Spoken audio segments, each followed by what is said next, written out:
Hi, I'm Denise Dryden, and I apologize. It looks like there's been a little bit of a struggle to get on camera to this morning. So apologize for the delay. I'm glad you're here. Today, I want to talk about people, places, and things because it's Scorpio season, because we're in November, because we're in between eclipses, all of that. If you've been following me, you know that this has been something I've sort of been building up to. So before I get going, I'd like to ask you if you would please subscribe or like so that I can start to work on the algorithms and get the numbers up for these kinds of presentations I've been doing for years. And suddenly now, beautifully, it's starting to have its own organic interaction, and it's starting to become a lot more fun. So, um, today, people, places, and things. So, I'm going to put this in context, which is 2017, end of 2017, actually on today, which is October 31st, I moved into a rental room in Bainbridge and started the process of I feel really uncomfortable. There are things that I have to deal with, and it's time to sort of go do the deep dive into what works, what doesn't work. And then as anyone who's followed my videos would know, I sort of went through this deep, mystery school classes, self-evaluation, and sort of strengthened and redirected my coaching focus into energetics, into understanding the invisible, into putting them into intellectual, physical, practical ways of understanding them. That said, um, in some ways, I feel really prepared for this Scorpio season because the astrologers, um, hmm, the cultural writers are talking about how this seems to have a lot of energy to it. It has a lot of rattling, a lot of shaking going on, and to me, that's kind of what I've been living in for the last 4 or 5 years. So I have some insights to share. So where I would start is that we are between the solar eclipse, which happened on the 25th, last Tuesday, and the lunar eclipse, which is going to happen on the full moon on the 8th of November. So we're in that 2-week period where I would like to consider, Montana, we have all these hiking bridges that go across rivers where there's stand what there's poles on both sides, and there's these rope bridges or these metal bridges, and they hang in between the rivers. And so this seems to be where we're at, and they bounce when you walk on them. They kind of scare you, and you're walking over rapid water and thinking, oh no. That seems to be what these two the eclipses are holding for us right now.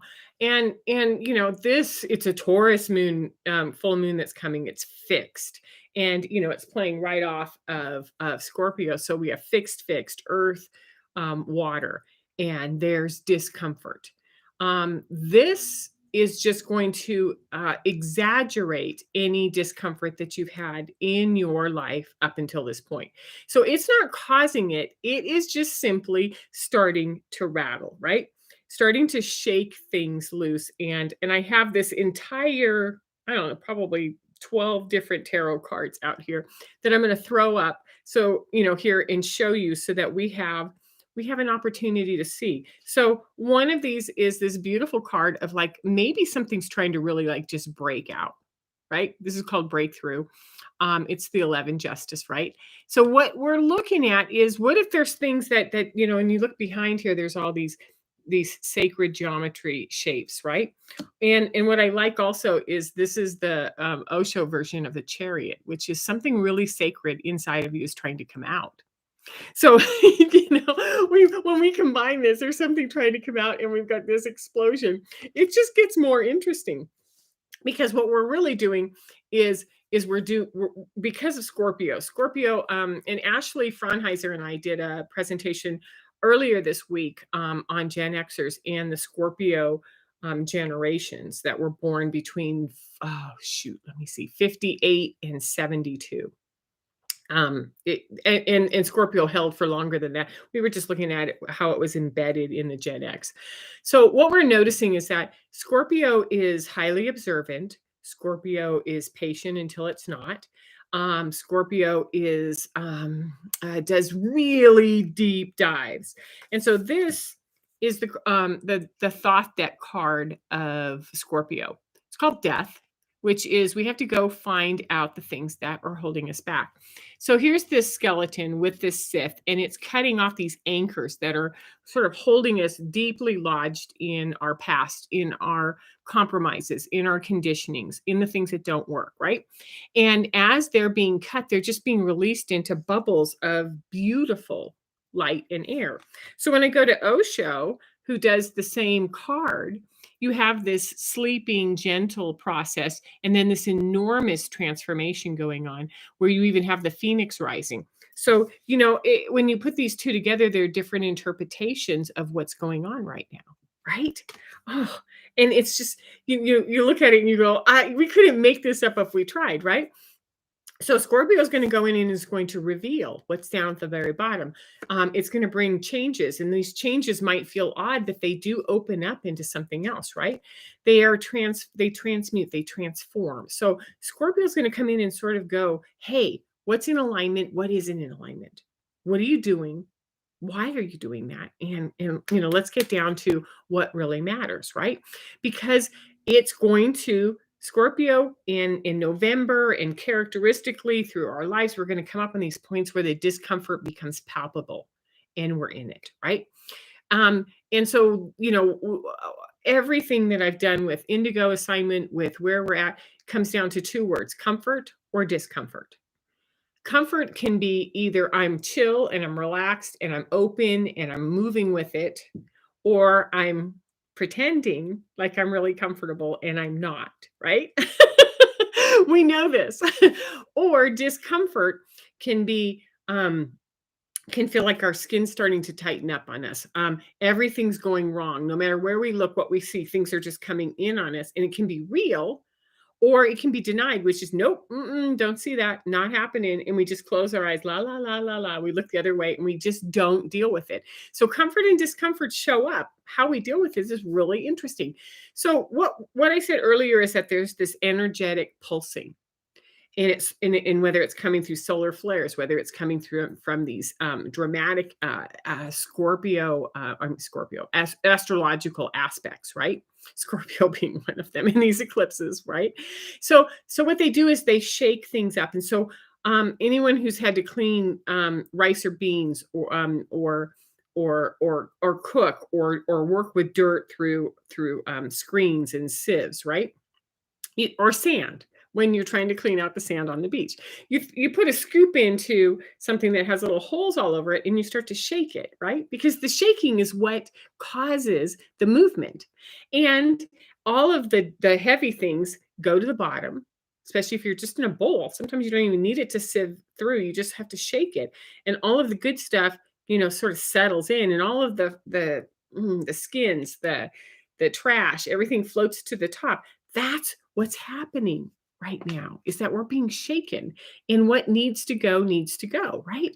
So, of course, when we're being shaken and we don't want to, and we don't know if we need to be shaken, and we don't know why we're being shaken, there's going to be anger, there's going to be resentment, there's going to be resistance, like no, no, no, no. There's going to be pain, because it's going to hurt. It's going to hurt when you're dislodging things that have been there for a while. We're going to notice parts of our body that have been diseased and we've been ignoring them, or calling for help is probably a better way to say it. Situations that just keep repeating themselves, right? And it's going to put us into this place where there's uncertainty and there's fear. Of course there is. I bring out my carnelian stone, because this is, of course, there's going to be uncertainty. When the world shakes around us, it is interesting to watch how much we need to be held, how much we need to have kind words, how much we need to understand, both towards ourselves and from others towards us, that this is hard. And our children are watching us do this, because they know what's coming. They have so much more insight than we do into all of this. And so we're being witnessed as we're going through uncertainty, fear, discomfort, right? So we have tried so many things over the last 2,000-3,000 years. We've pursued We've pursued wealth, we've pursued religions, we've pursued leadership, we've pursued ownership. Just in our 20th and 21st century, right? Or 21st and 22nd century. I'm getting used to it here. We've pursued education, we've built careers, we've tried to build job security, we've built financial security, we've worked in really long hours and we've put in the time and we've pushed ourselves and we've pushed our children to try to get somewhere in a world that's really hard. And it might not be as hard as it takes its toll on us. We've also tried wars. We've tried hate. We've tried separation. We've tried powering over. We've tried destroying people, places, and things, and enemies, and we have known pain. So as we are going through this period, people, places, and things are going to keep showing up. People that make us uncomfortable, people we don't really want to be around anymore. Places, tastes, restaurants, schools. Jobs, routes to work, the car we drive, things are going to just start agitating us, right? So people, places, and things that we used to love to do. For whatever reason, I have been a hiker for decades. I'll take long, long walks and hike. Most of what I want to do right now is sit or take really short little walks and just watch the clouds. And I'm thinking, this is so interesting. I have no desire to do some of the things that I used to do. So these things they're going to be up and they're going to rattle a little bit. And the things that we've tried, the things that we've pushed up against, the things that we have counted on are not working for us anymore. And these people, places, and things are going to change. So I have 5 tips for you today. So hang in there just a few more minutes. I've got 5 tips. So the first one is to look at the parts of you that are uncomfortable and edgy and unhappy. Just sort of take a look. Take an honest look. What's going on? Some of you may be exhausted, absolutely exhausted from dealing with all of the mechanisms of the world around you. Some of you are tired of having your head just processing shit all the time. Look at this. I mean, this is not an attractive way of being. Some of us are having conflicts and fights with imaginary and real people in our lives all the time, and we're just braced for the fight, right?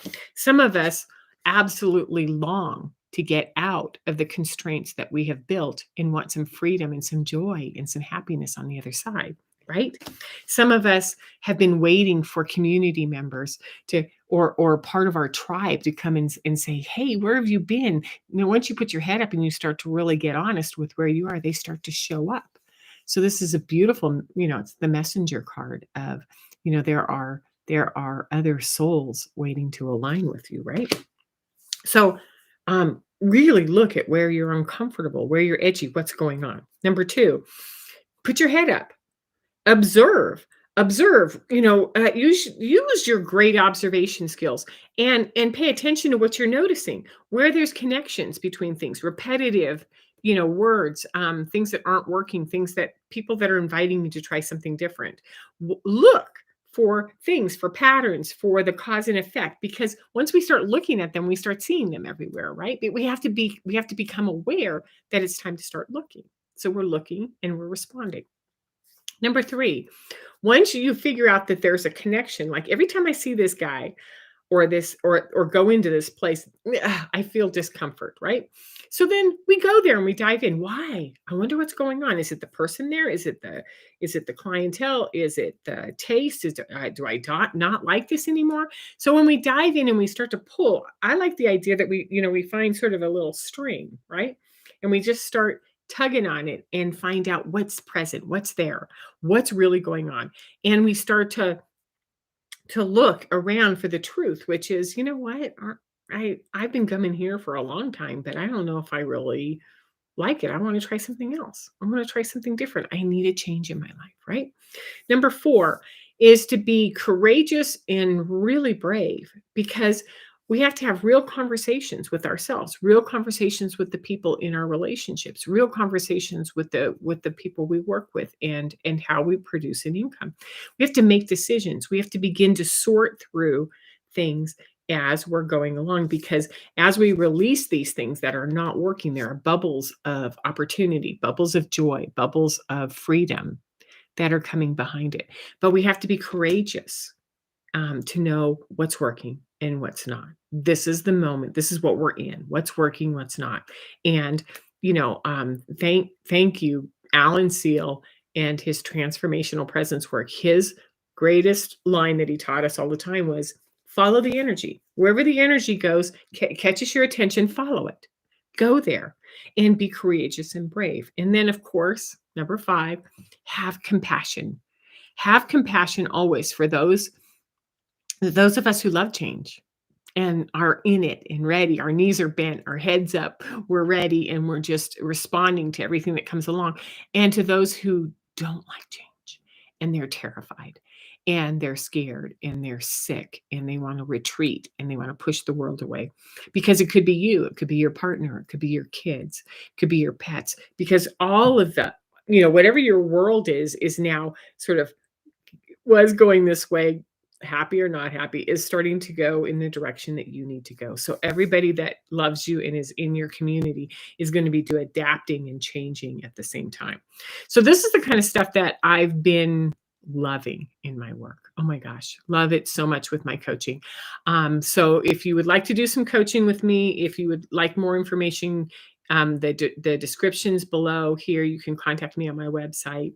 You can watch more videos. You can find me at denisedryden.com. Have a wonderful Sunday. I believe tomorrow, trick-or-treaters, Halloween, um, Samhain, everything that we want to celebrate is coming up tomorrow and forward. So the chaos starts and it's only going to get more difficult. So if you need some help, give me a call. Take care and see you next week. Bye-bye.